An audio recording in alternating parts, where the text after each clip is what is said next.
So I have a list of things that I've been asked recently that the same questions keep getting asked over and over, and instead of just responding to one person or about one topic, two topics, I'm just gonna talk about it all. So the first thing that I've been asked a lot is what opportunities are there as a TR or traditional reservist when you're in the Air Force. Before I even continue this, I just want to say what I'm about to tell y'all is my experiences. I'm not knowledgeable in this. This is things that I have seen, I've heard. Always check with your command, your supervisor. Check it out, do some research, ask them before you go off what I'm telling you. So the first thing that comes to mind when people ask, well, what are opportunities as a TR? The one that I'm most familiar with and had the most experience is being on long-term orders. I have been on orders for almost a year now, and long-term orders means that you can be on orders for up to 3 years with a unit, and you have to be off orders for 1 year, and then if you want to go back on long-term orders, you can. So the good things about being on long-term orders is that you're pretty much active duty. You get the benefits of it. You get your VAH, you get your medical, you're pretty much like active duty. Long-term orders don't necessarily mean it has to be with your unit. So when I first got on long-term orders, I actually was with a different unit at a different base. It was not my AFSC or my job. They needed help and I volunteered. This is not the case with every long-term order. Some of them are AFSC specific, some you have to be with your unit, some you don't. And again, as I mentioned before, my little disclaimer, just ask your unit about it, do some research, find some information on it. So yeah, it's great to be on long-term orders, and with that, I can get off long-term orders whenever I want. I can be like, you know what, y'all, life is happening. This came up, I can't get orders right now, and then I can stop them. But with everything, there's always a flip side. With that being said, long-term orders are not a guarantee. It's kind of a gamble being on long-term orders. And again, it is unit to unit. It's all a case-by-case situation with them. I have heard people being on orders for over a year, and then the unit that they're on orders with is like, hey, we don't have the budget anymore. I'm sorry, but you got to go back to your civilian job, and that's it. They're done. I've heard people being on orders for 3 years, no problems. They do it. They're great. So it really just depends on that. It kind of is a gamble, and to be honest, there have been times where I question, I'm like, oh, do they have budget for me? Am I gonna be on orders still? Is my order gonna get extended? That can be a little stressful. So just keep that in mind whenever this opportunity does present itself to you, or that's something that you are interested in. Just keep in mind that long-term orders does not mean guaranteed orders. They're great. I've had amazing time being on long-term orders. I've met some great people. I've had some awesome opportunities, some great training. It has been such a blessing to be on orders. But again, like I said, that stress is there. Sometimes when my order end date is coming up and they haven't said yes or no to whether I'm gonna get extended, that can get a little stressful. If you are a TR and you do decide to go on long-term orders, this is just my personal opinion, but I highly suggest having a civilian job to fall back on. That's very smart. As I kind of mentioned earlier, you never know if something's going to come up where they can't keep you there. Something else that I'm not really knowledgeable on, and I personally have never met anyone that has done these type of orders, but is IMA. I've heard of people being able to choose when they do these, but again, I don't know much about it. That's something that you need to ask your commander or your supervisor about and see what opportunities are there for you to be on IMA status. The last one that came to mind is VILPAD. I actually have a sergeant that I work with. She is starting her VILPAD orders next month. And this means that she's gonna be on active duty status for 3 years. So you know how I mentioned on the first set of orders, for the long-term orders, you can choose if you wanna come off them or not. For VILPAD, you can't. You don't get that option. You are straight 3 years. I know that some people who have been on VILPAD orders, that they will move, they PCS them in the US or outside the United States. So I don't know if that's guaranteed. I don't know how that works. Again, that's something that you're gonna have to do research on or ask about, but you are active duty, so you get all your benefits, you get your points, all that fine stuff. So it's a great opportunity for a TR if they kind of want to be active duty but not have the commitment of being active duty. So that's really fun to do. With that, the TRs, you also have like your AGRs. That's not necessarily a TR position, but that is opportunities in the Air Force that you can be as well. Something else that I've been asked a lot recently is deployments. Like, how does deployments work for being a TR? To be completely honest, I don't know. I don't know much about deployments. I personally, in the about 3 years that I've been in, I've never been deployed. And the 3 years that I've been in, nobody that I have worked with has been deployed. There are people that I work with, let me rephrase that. So there are people that I work with who have been deployed. And in the 3 years that I've been with my unit, nobody has deployed within those 3 years. Let me just say it that way. Like my supervisor, she has been deployed. She's been in for over 6 years, she's been. I know people that have been in for 20 years and they've never deployed. So I don't know what the tempo is. I don't know how it works from job to job or unit to unit. It just depends. Like I know my previous unit, we deployed stateside. We hardly ever went overseas. But again, it just varies.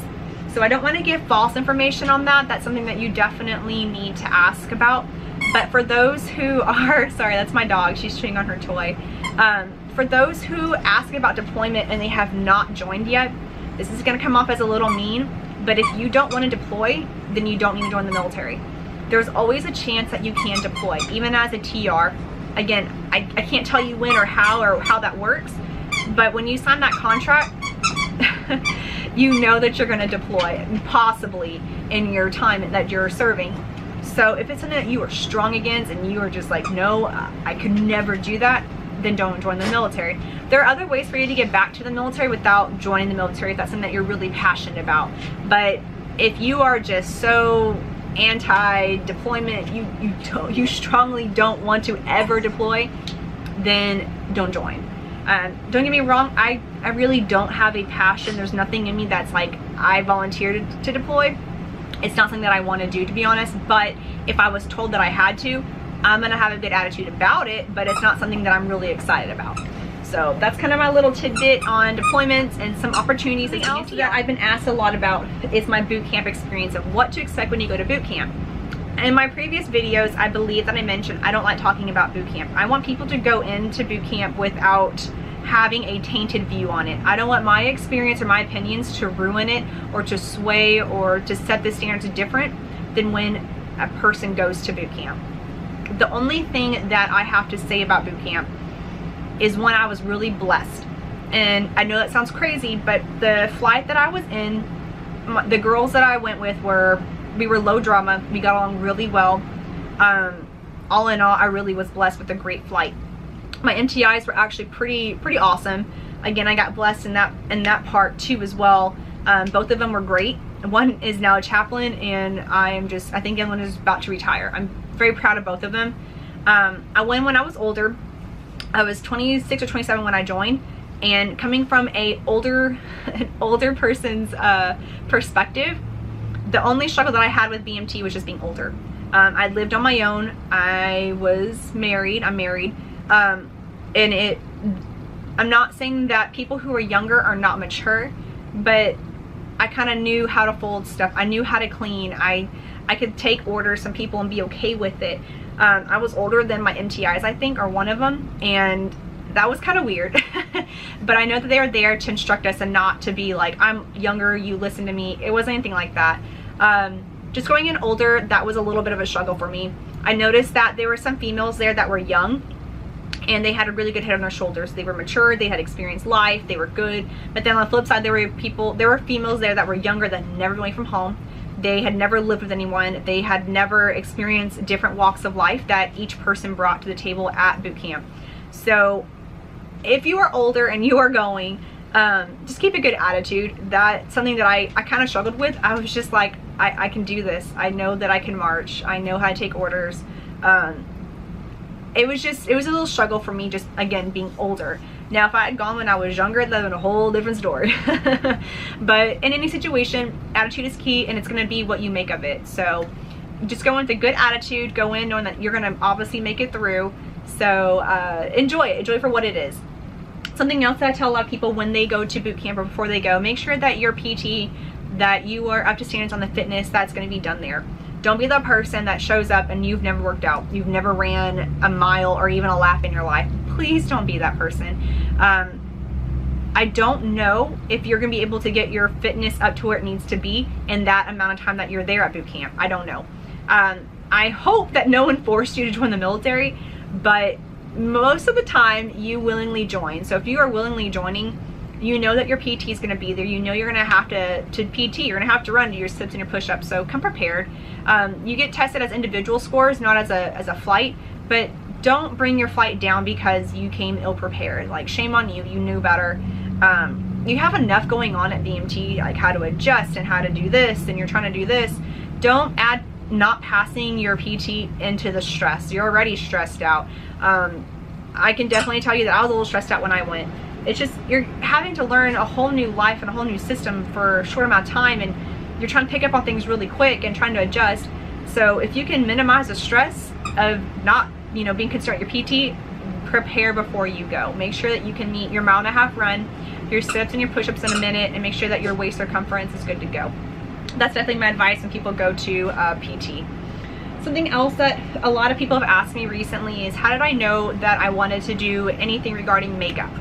So in a condensed version of this, when I was younger, my mom would take me to the grocery store. We'd go to H-E-B, and I would always go to the makeup section. I would always go and look at the lipstick, the eyeshadow, the blush, everything.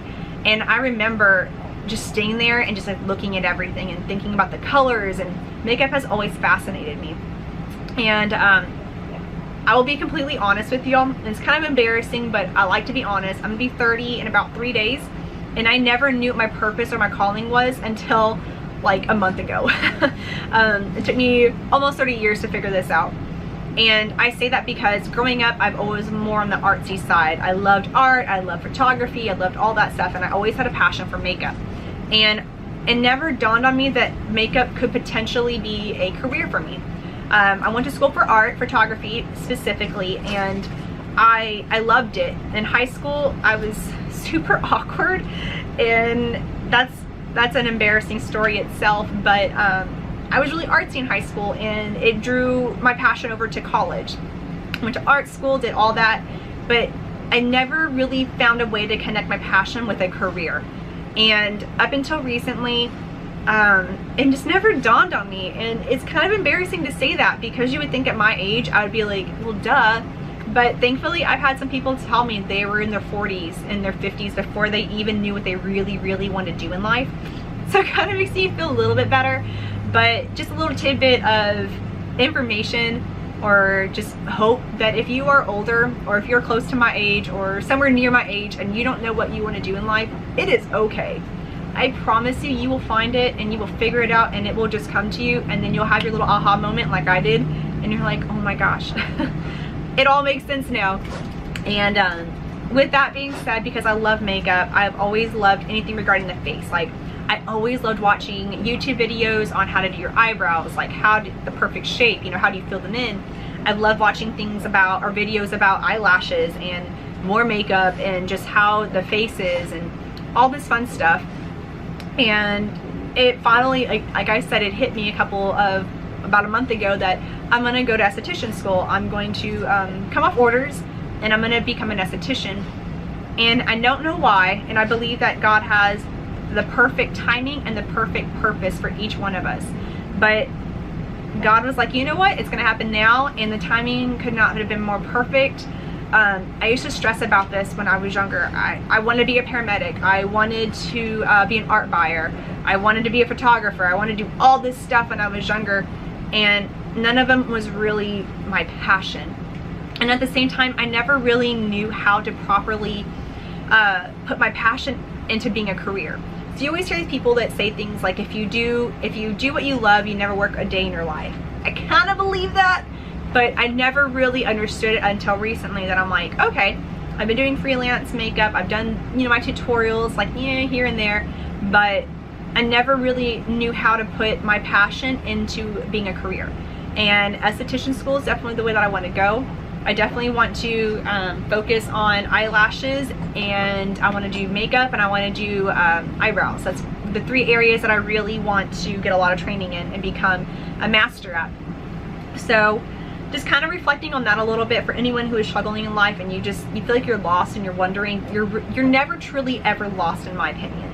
I really believe that the areas or the times in your life, those seasons where you're kind of like, I don't know what I'm doing, I'm trying to figure life out, that's your growing season. I really truly believe that God puts those in our lives to grow us, to make sure that we are fully prepared for the time that when he does give us a little aha moment, that all that was for a reason. Nothing is ever wasted. Nothing. And that's something that recently I had to kind of accept. I thought, man, I'm almost 30. I don't really have like a career. I have passions that I like to do. You know, I like the Air Force, but I don't find anything that I'm like really driven by. And again, it just kind of dawned on me one day. I was like, esthetician school. I wanted to answer the question, kind of went off a little bit, but that's kind of how I knew I wanted to do makeup. That's kind of how I knew the direction that I want to go right now. And to kind of leave it off on a little bit something extra, a little off topic, but it's something that I have to tell people a lot, and it breaks my heart at times, where a lot of people will be like, well, you know, makeup is vain. It's fake, or they think that people put their value in makeup. First of all, your makeup does not define who you are. Makeup does not define your beauty. It is a beautiful thing, but your beauty comes from your heart. And trust me, I've met some very beautiful people, and I say beautiful because they're makeup, but their hearts are not beautiful in any way, shape, or form. So don't be, I hate when people, I kind of don't like the bad stigma that comes with makeup, because people are like, oh, it's fake. Well, it's okay, it's a form of art, it's somebody's passion. But don't let it define who you are, and don't let it define what your beauty is, because your beauty comes from inside. And yes, makeup can cover that up, but a person's ugly heart will always come out, and you will always be seen. Sorry, my dogs are all excited right now. We got them some new toys, and they're going at it right now. Always, if y'all have questions, I'm here to help y'all. I know I say it over and over, but I love helping people, and that is a passion of mine. So if I can help y'all in any way, please let me know. Other than that, thank you for watching. I appreciate it. Subscribe, and hope you have a great day.